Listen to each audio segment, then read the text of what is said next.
Olá pessoal, sejam bem-vindos à nossa reta final da disciplina de Filosofia do Direito para o exame de ordem. Então, para você aí que está pensando na reta final dos seus estudos, essa é a hora de focar na sua aprovação.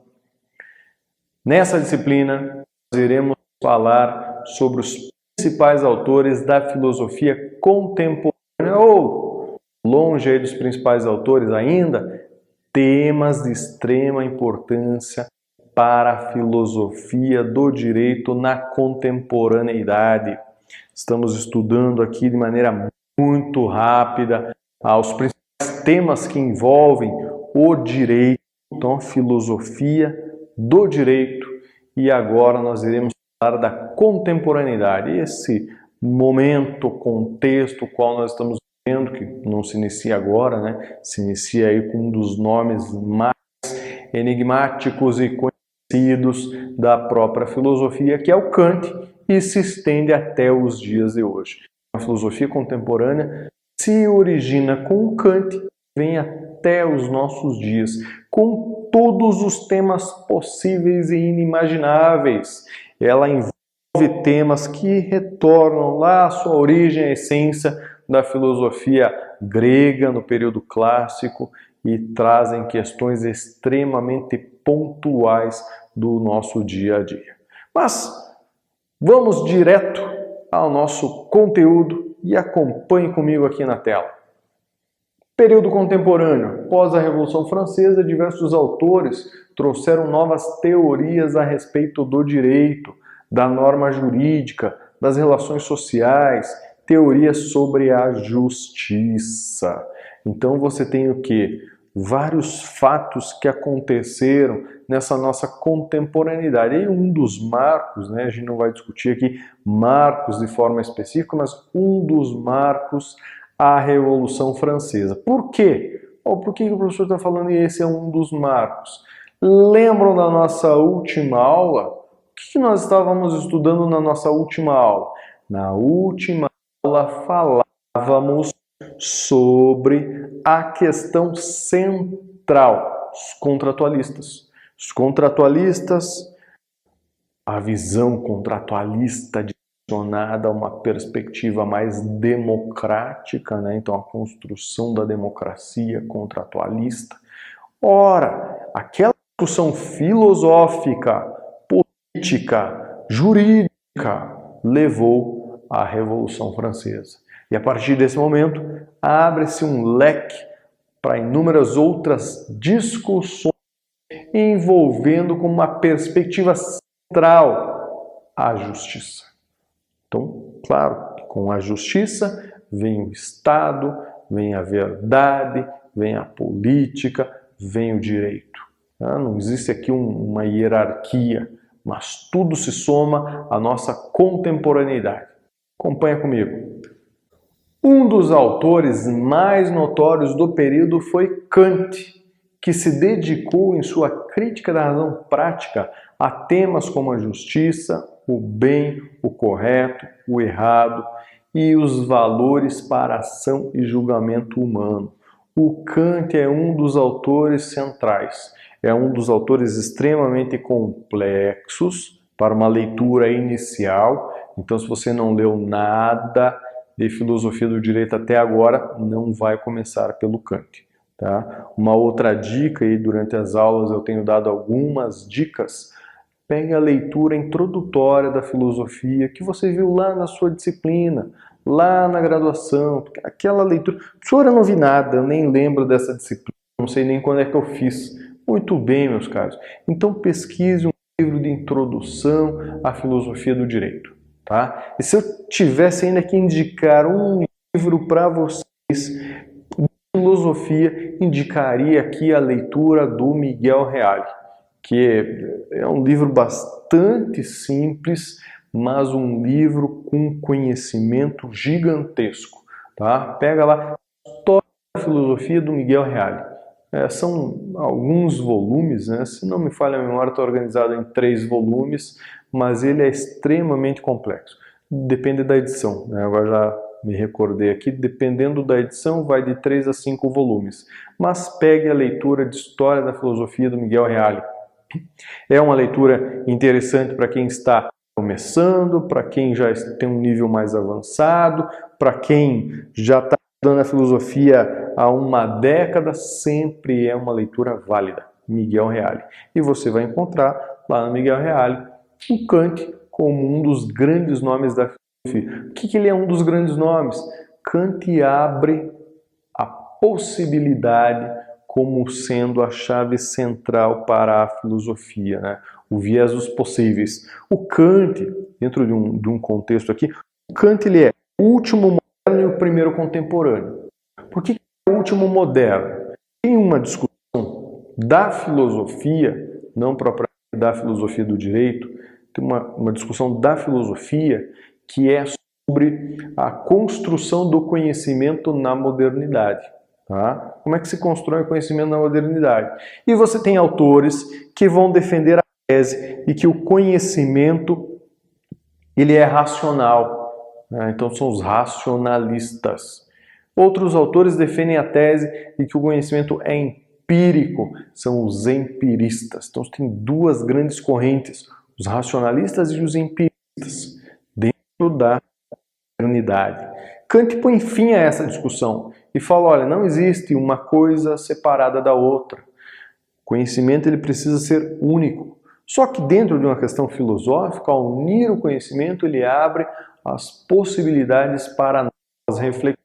Por isso é considerado o último autor moderno, o último que fala sobre conhecimento e o primeiro contemporâneo, porque fala sobre outras coisas que não haviam sido ditas ou abre para uma nova possibilidade de se fazer filosofia. Ok? Vem comigo.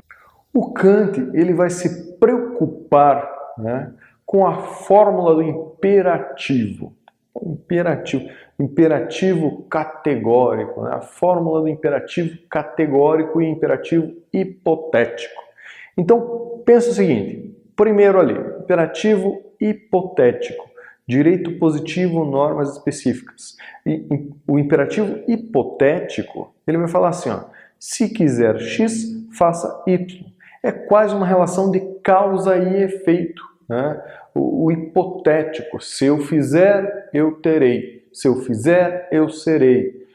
O imperativo categórico, agir apenas segundo uma máxima tal que possas ao mesmo tempo querer que ela se torne lei universal. Direito da razão. Primeira reflexão do Kant, que diz respeito aos imperativos, o imperativo hipotético e o imperativo categórico. O que é o hipotético? Uma hipótese. Se eu não matar, ninguém vai me matar. Então é uma hipótese. Se eu seguir a lei, serei recompensado. De alguma forma, com a minha própria liberdade. Então, esse imperativo hipotético leva em consideração as hipóteses possíveis do cumprimento das suas ações, da sua conduta. Mas para o Kant, uma conduta mais complexa do que o imperativo hipotético é o imperativo categórico. O imperativo categórico começa a perceber que a reflexão acerca do comportamento e da natureza humana, ela deve servir como modelo para que todos ajam da mesma forma. Então, assim, poxa, age de maneira tal que a tua ação se torne uma máxima universal. Para o Kant, você não deve ficar pensando, se eu fizer isso eu vou ser beneficiado. Para o Kant, você deve agir como se todo mundo estivesse copiando a sua ação. Aí já é mais difícil? Claro que é mais difícil, mas o resultado vai ser mais duradouro. Pensa assim, se todo mundo estivesse copiando você, tudo o que você está fazendo, todo mundo vai fazer o que você está fazendo. Aí você já fala, professor, melhor não copiar tudo. Então você tem que rever sua conduta. Para Kant, o imperativo categórico é categórico. Fala assim, o que você fizer, os outros vão fazer. Todo mundo já ouviu aquela discussão, né? Ah, nós não devemos dar conselho, devemos dar exemplos. A base filosófica está aqui no Kant. O Kant diz que nós devemos agir de maneira a tornar a nossa ação universal. Todo mundo vai copiar o que você está fazendo. Então, olha, pense bem no que você está fazendo. Essa é a parte central da conduta aí do pensamento kantiano. Vem comigo. Como Kant define o objeto da filosofia do direito? Kant, em sua obra Fundamentos da Metafísica dos Costumes, define o direito como o conjunto das condições por meio das quais o arbítrio de um pode estar de acordo com o arbítrio de outro, segundo uma lei universal da liberdade. Então, o Kant ele vai definir, olha, objeto de estudo, a ação, a liberdade, a conduta, está fundamentado, né? Define-se o direito a partir das ações. Por isso, as minhas ações, elas espelham ações dos outros e ela acaba servindo como definição do direito. Não é uma coisa completamente separada. Eu não posso discutir para Kant, eu não posso discutir o direito como algo puramente teórico. Ah, tá aqui, ó, professor, o código, a Constituição. Não é isso o direito para o Kant. Para o Kant, o direito implica na ação, na conduta. Então eu defino a partir das minhas ações o direito que vai interferir no outro. E isso envolve a liberdade, o arbítrio, a interferência do outro. São estes pequenos detalhes que constroem o direito de maneira mais complexa. Ok? Vem comigo. O ordenamento jurídico é um complexo de normas dotado de 3 características principais: unidade, coerência e completude, as quais devem existir em harmonia. A teoria do ordenamento jurídico concebeu grande contribuição de Bobbio, Norberto Bobbio, que buscou descrever as técnicas para resolver os casos que desafiam essa harmonia, como antinomias e lacunas jurídicas. As antinomias ocorrem quando há contradição entre 2 normas jurídicas, enquanto uma prescreve uma conduta, a outra proíbe. Então aqui a gente está falando sobre o Bobbio, né? Qual é a grande contribuição do Bobbio? Ou para que serve a filosofia do direito na perspectiva do Bobbio? Na perspectiva do Bobbio, a filosofia do direito serve para preencher as lacunas deixadas pelo próprio direito. Porque existe, como é que existem lacunas, né? Tem uma norma e outra norma contraditória. Em algum momento elas vão se chocar. Você deve ter feito essa discussão inúmeras vezes durante toda a sua faculdade. Fala, pô, tem uma lei, outra lei, bateu a lei, outra lei, bateu a lei. Fala, o que vale? Tanto que isso é o que leva à própria reflexão de natureza jurídica. A reflexão do direito é justamente a discussão acerca das leis e esses conflitos. O Bobbio coloca que quando surgem as lacunas ou os conflitos, né? As antinomias, então tem uma lei, tem outra lei contrária, tem uma lacuna, a lei não é clara, eu não entendi. Ó céus, ó vida, e agora? Filosofia jurídica.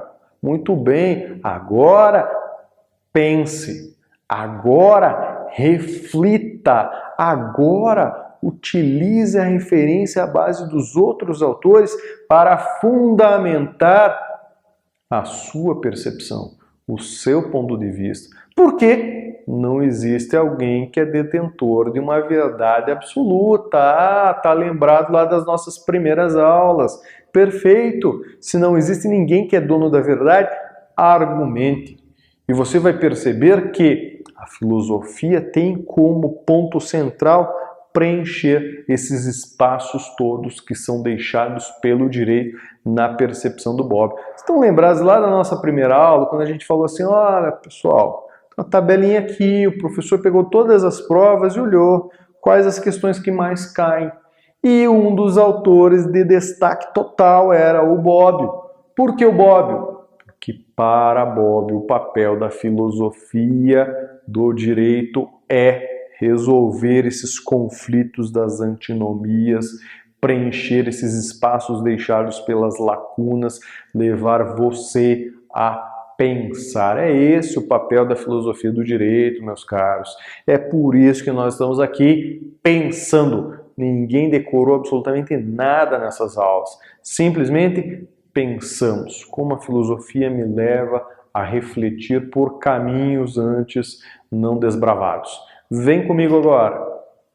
Utilitarismo. Utilitarismo é uma doutrina ética, política e econômica desenvolvida por Jeremy Bentham e aperfeiçoada por John Stuart Mill.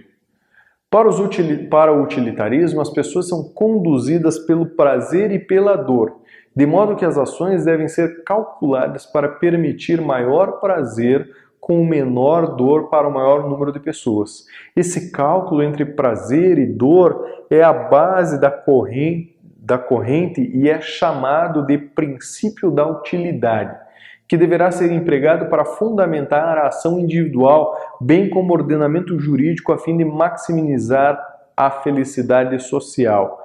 Vocês lembram que no início eu falei para vocês assim, a gente vai ver vários autores na parte da filosofia contemporânea. Não vamos ver alguns. Por que Kant abriu a possibilidade de se discutir outras coisas antes não discutidas, como utilitarismo? O utilitarismo surge na contemporaneidade. O que é utilitarismo? As pessoas buscam fundamentar a conduta levando em consideração o cálculo prazer e dor. Só que quando nós ampliamos isso para uma chamada felicidade social, então maximizamos isso para a chamada felicidade social. Opa! Uma coisa maior, uma coisa ampliada. Todo mundo busca agir levando em consideração prazer e dor. Eu faço o que me dá prazer. O que dá dor, só se eu for masoquista, mas aí o masoquista está sentindo prazer. Não está se apegando à dor, é dor para os outros. Então pensa assim, prazer e dor numa esfera social, prazer para a sociedade. Pode envolver o sacrifício ou a dor de alguns? Numa esfera social, felicidade social, maximizando o utilitarismo, é justificável. Por isso que esses temas aqui são temas atuais. Por mais que você pense aqui em prazer e dor, fala, olha, mas e se, somente se, a gente sacrificasse uma parcela da sociedade para o benefício da maioria? Essa discussão, ela vai para esse caminho que talvez alguns já tenham identificado, é o caminho da ética. Esse caminho é um caminho da ética. A gente aqui não vai entrar na discussão da ética de maneira muito profunda, mas este caminho é o caminho que leva à ética, mas é o caminho do utilitarismo e é o caminho de uma perspectiva da filosofia do direito. Então, é algo plausível o sacrifício de alguns para a felicidade da maioria, a partir da perspectiva do utilitarismo. Vem comigo. O positivismo filosófico parte da premissa de que sua capacidade racional é limitada pela experiência. Sua repercussão no universo jurídico culminou com a valorização da norma jurídica positiva, entre detrimento do direito natural. Dentro desse espectro, podemos considerar relevantes os pensamentos de Rudolf von Hering, Kelsen, Hardy. Então eles estão pensando o positivismo filosófico, que usa aí uma capacidade racional, mas que é limitada pela experiência. Ocorre aí uma valorização da norma. Pensa comigo. Poxa, professor, tem aí autores, A gente não vai falar de maneira específica nesses três autores, nem em outros autores. A gente vai pensar no positivismo. A lei positivada. Opa, agora já começa a ficar mais claro. Ouvimos isso durante várias aulas. Vários professores diferentes falaram: o nosso direito é positivista, o nosso direito é positivado, o nosso direito é positivo. Poxa, o que é essa ideia do nosso direito é positivo? Nosso direito parte da premissa racional da análise das nossas experiências para a criação das leis. Criamos leis a partir das nossas experiências. Ora, pensa assim, uma coisa bem atual, os crimes virtuais. Não foram as experiências envolvendo os crimes virtuais que serviram como base para a criação das leis. Podemos criar uma lei que só irá ser válida a partir de 2050. Ih, professor, se fosse até o 2030, eu poderia pensar, né? 2050? Muito difícil. Por que é difícil? Nós não temos base de experiência para construir um aparato legal que valerá a partir de 2050. Não dá. Então essa é a tese do positivismo. Nós utilizamos, né, a nossa experiência, a nossa bagagem, o nosso conhecimento, e a partir desta construção cotidiana nós conseguimos refletir sobre um viés muito mais complexo, filosófico-jurídico. Pensamos as leis a partir da nossa experiência. Então esta é a leitura do positivismo filosófico. Vem comigo. O positivismo normativista de Kelsen é uma das teorias mais influentes do direito. Kelsen, ao estudar o direito em uma perspectiva científica, compreende que seu método deveria se afastar de outras disciplinas a fim de garantir sua pureza. Kelsen estuda a norma jurídica e sua estrutura formal, não seu conteúdo, pois o conteúdo das normas jurídicas varia de acordo com a localidade. Então, o que ele estuda? A norma jurídica formal é a construção formal da norma. O Kelsen é, sem sombra de dúvida, o autor mais importante para a leitura do positivismo jurídico, né? O direito tem um objeto próprio de estudo. Qual é o objeto próprio? A norma.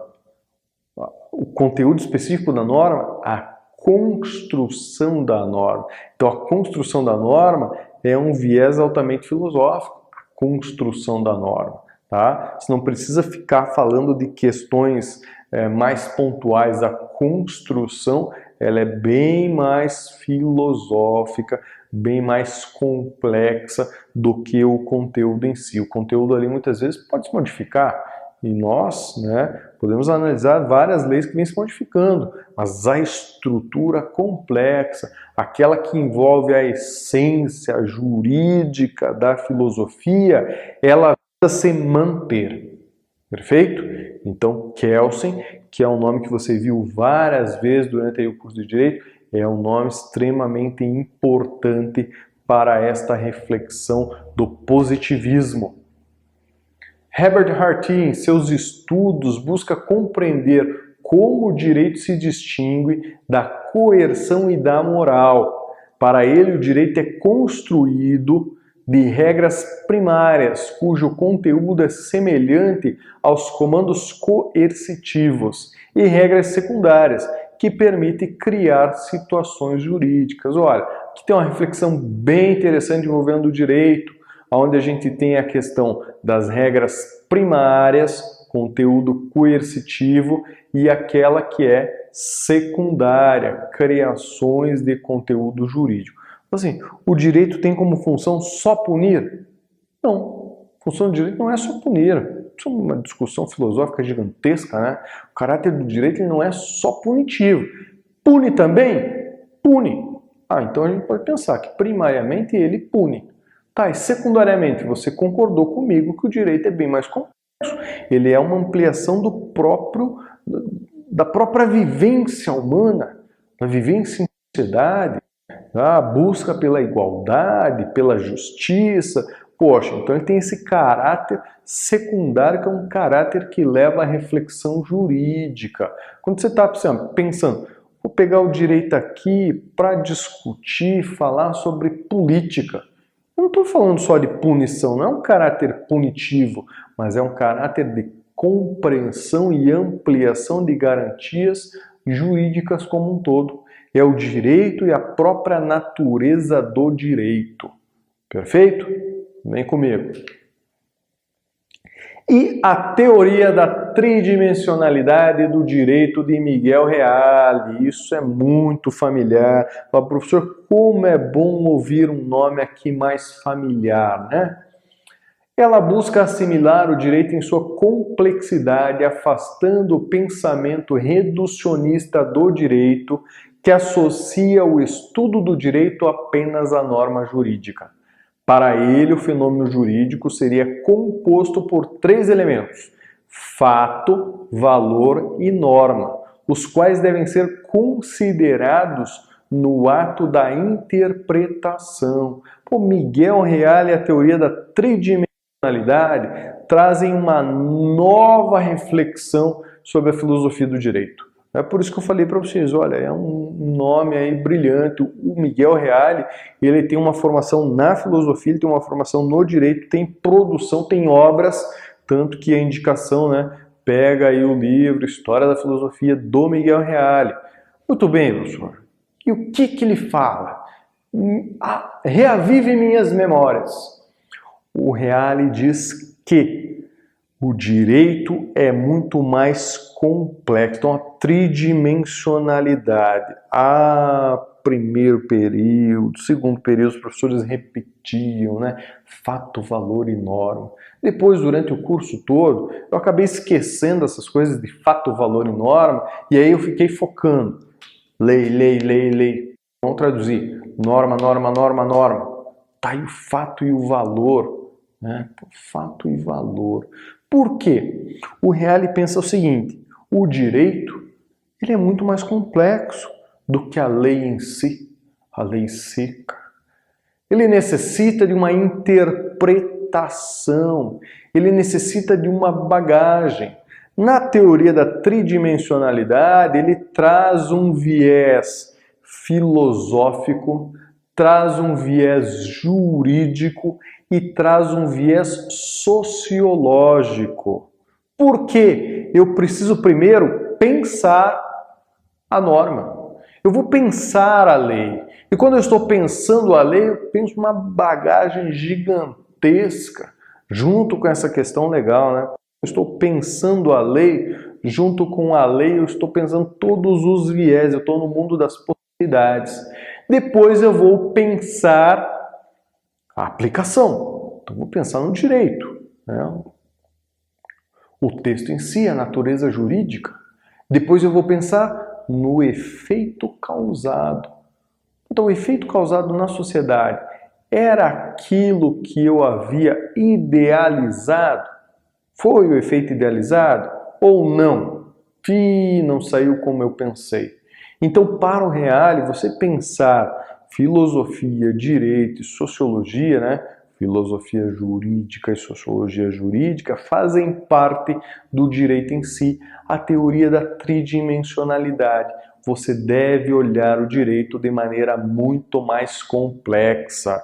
Esse autor aqui é extremamente importante. Se pensasse assim, poxa, professor, se eu tivesse que ler um autor entre todos eles, faz a leitura do Reale. Porque o Reale é um autor atual que traz consigo a reflexão dos outros autores dentro da teoria da tridimensionalidade. Para você compreender a tridimensionalidade, você precisa compreender os outros autores, precisa compreender toda a filosofia do direito na sua essência, que é pensar. Não é decorar nada, é pensar e interpretar as questões aí que são sempre postas. Meus caros, encerramos aqui a nossa disciplina de Filosofia do Direito.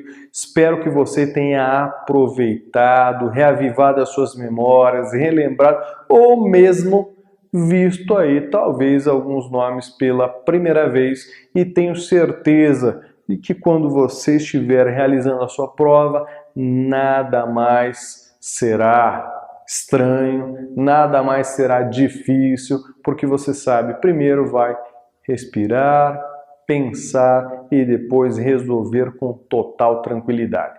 Desejo a você boas provas, rumo à sua aprovação, bons estudos e precisando, contem comigo aqui no curso O Professor. Forte abraço!